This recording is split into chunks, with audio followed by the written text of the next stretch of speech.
Hey guys, so one of the ancient civilizations that we're going to be looking at is ancient Egypt, and specifically we're going to be talking about the geography of Egypt.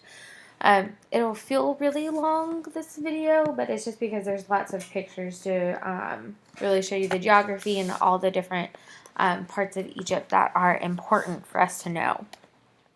So here's just like a cool picture from space. Near Egypt, and I don't know, I just thought it was cool.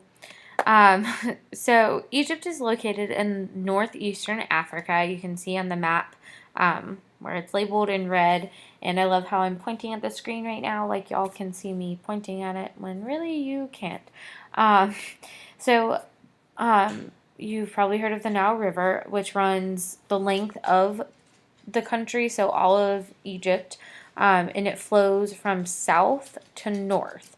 So it begins in the mountains of Africa and then empties into the Mediterranean Sea. And you can see that labeled in the second map. And the climate is very hot and dry, and it's part of the Sahara Desert, and you'll see that towards the end of the video. And so there's just a map of Africa, more of a political map. Egypt would be right to where you can see Sahara, to the upper right hand corner of it. Ancient Egypt was divided into two regions. You had the upper and lower Egypt. So the northern part was the lower Egypt, and this consisted of the Nile River's delta. That's where at the very top, like where it says Mediterranean Sea, where it kind of looks like all the little lines are going, that's the delta, which was made by the river as it empties into the Mediterranean. And then Upper Egypt was more of the southern part. It was a long, narrow strip of ancient Egypt located south of the delta. Again, that's just a closer look at where the delta is and also where Egypt is on the map. And here's kind of like a cool picture of Egypt and the part of the Nile River and the Nile River Delta from space. What, Cooper? Sorry, I'm babysitting and the dog is whining because he doesn't want to listen to my Egypt video. So more about the Nile River. It was the lifeblood of ancient Egypt. It literally made life possible because since it's part of the Sahara Desert, come on, since it's part of the Sahara Desert, it's really dry and hot and it doesn't get a lot of water. So having the river right there really helped them. It's the longest river in the world. It's over 4,000 miles, and it served as a source of food for the people of ancient Egypt, and then it was also a major source of drinking water and bathing water. It was also really crucial for farming, again, because of the type of climate it had and being a part of the Sahara Desert, they literally wouldn't have been able to grow food without it. So there you can see where the Nile River runs through all of Egypt and goes all the way down, and you can see some of the surrounding countries.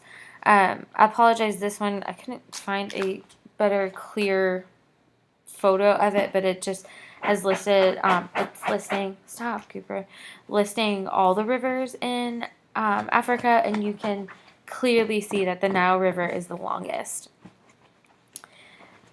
So there are actually two parts to the Nile. You have the Blue Nile, and you also have the White Nile. They actually will meet once they get to Sudan, and you can see in the right side picture the kind of the color discrepancy between the Blue and the White Nile, so that's kind of cool. And then you can see here on the map to the left where the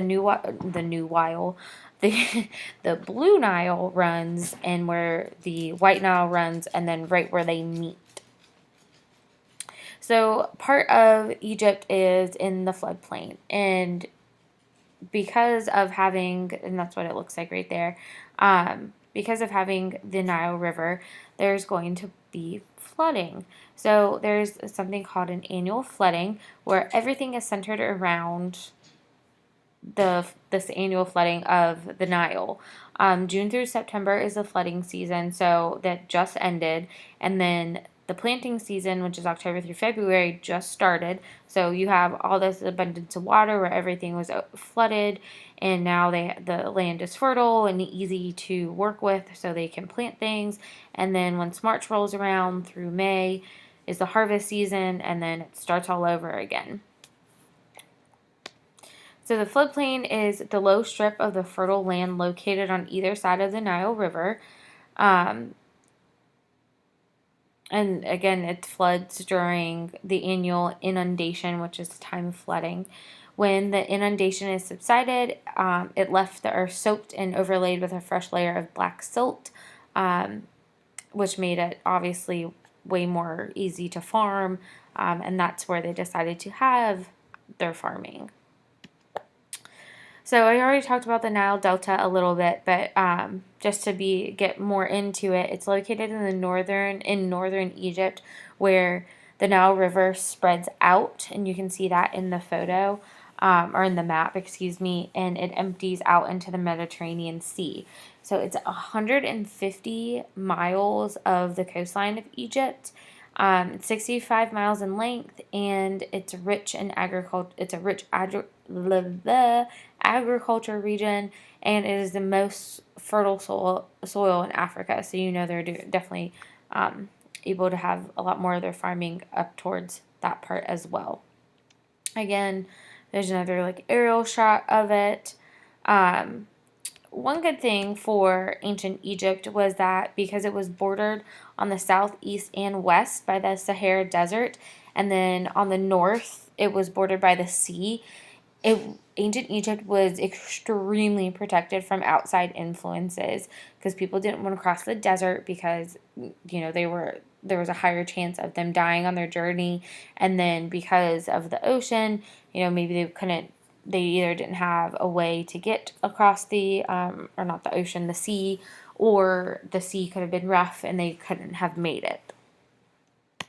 So a little bit about the Sahara Desert. You can see it is pretty much the whole northern part of Africa. It is huge. It just stretches from one side of the coast to the other. And then here's just some pictures of the Sahara Desert, and you can see from when we talked about the natural regions of the world in the desert, you can see some of the grass or the plant life that could possibly thrive in the desert, or maybe not thrive, but at least be really dry there. So just some ending facts about the Nile River. It is exactly 4,184 miles. It has two sources from Lake Victoria in Uganda, which is where the White Nile is, and then Lake Tana in Ethiopia, which is the Blue Nile. The mouth, which is what the delta is, where it opens up, is at the Mediterranean Sea off of Egypt, and then it flows through several countries throughout Africa. And its name origin is from a Greek word, and it means river valley. So hopefully that was pretty interesting to you, and sorry Cooper decided to crash our flip video, but hope you enjoyed learning more about the Nile River and the Sahara Desert and just Egypt in general. Have a good night, guys.